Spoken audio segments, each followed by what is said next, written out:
When I got to Hollis, my mind just blew out of my head. It was just so high up, I couldn't catch it. Hollis is transforming through the use of EL. You can see all of the growth at the same time. The growth in the community through the structures within the community, the growth with students and their data, and with teachers and learning EL. So it's just a whole continuum of growth.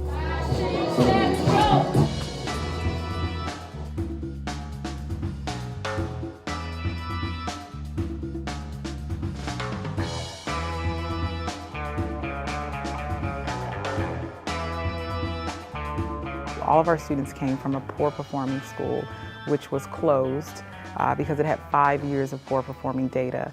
Our journey started and I got the call that I was going to open a new school. I started researching, had an opportunity to visit Amana, and was just blown away by some of the projects and problems that the students were wrestling with. You have to think about what the foundation of EL is. You're producing a more productive citizen, a citizen who's vested in the world around them. After doing this for 20 years in Atlanta Public Schools and just watching children wait for the next thing to happen, I see these children just taking off, facilitating their own learning, establishing their own projects, just taking their education in their own hands. Hollis, Academy! To create a school is a large undertaking. Having the support of EL to have a work plan that helped me to succinctly and systematically think through 3 major buckets: mastery of knowledge and skill, character, and high quality work.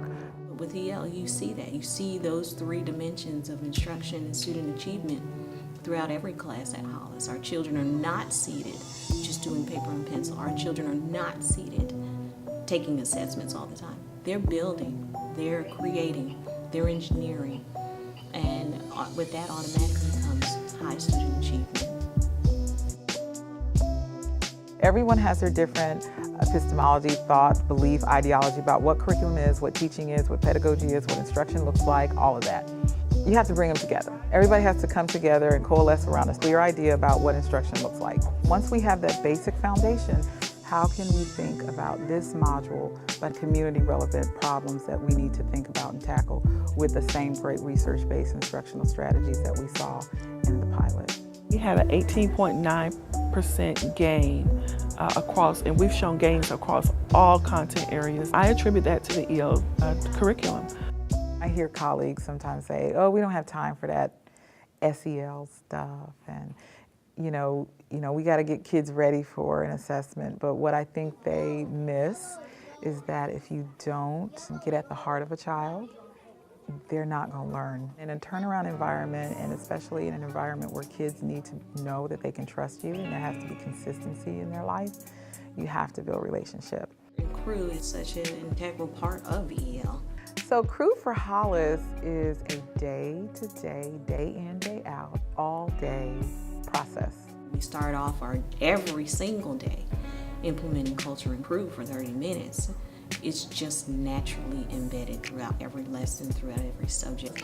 We have 6 habits of Hollis: creativity, perseverance, self-discipline, Showing self-discipline, I like it. empathy, communication, collaboration. I won an award for collaboration. It changed by me growing out of my heart. I do see a lot of empathy in my youngest that I didn't see before. With the EL education that they're providing, I see my children bringing the Hollis habits home. Those 6 habits, we say shore up their academics. We read this story called The Most Magnificent Thing. Children had to use those habits of character, and they had to build a magnificent thing, something that could be used within the community. How can you show initiative with starting to build your most magnificent thing, and then how can you collaborate? They're able to actually read it and hear about it in the text, but it doesn't stop there. Now they have to apply it. One group did a mailbox. One group did a sight word mobile. I never thought about, let me take the initiative to help these students to think outside the box, to do something different that they wouldn't do in a normal classroom. High quality work tasks and learning about authenticity, complexity. Regional facilitator Wanda McClure. I love her. She's so much fun. She gives me lots of great feedback on what I could do differently, the members to contact, videos to watch. The feedback makes my work better because I get to add on to stuff that I never even thought about. We're all different, so I might think of something different from somebody else, and then they might give me like a half of theirs, and then I give them half of mine, and we'll just keep going from that. In Rain School, we read about that they didn't have a school, so they had to make a school out of mud. We had a challenge in our own library. Stuff just so scattered around the room. We did some research, went to a different school, took down notes. We had to collaborate to see what we wanted in the library. We made a plan on this big sheet of paper. One day the media center gonna be popular. I think it's gonna be one of the popular media centers in the whole universe.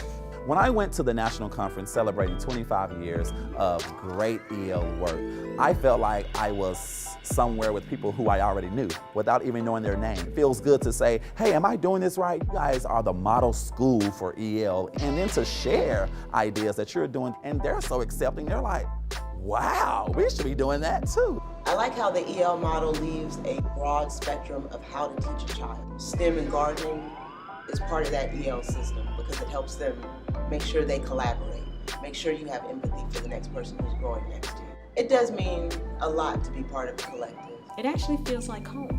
So many of the EL practices I was doing before, but with EL, it comes together. It seems to fit together as a puzzle.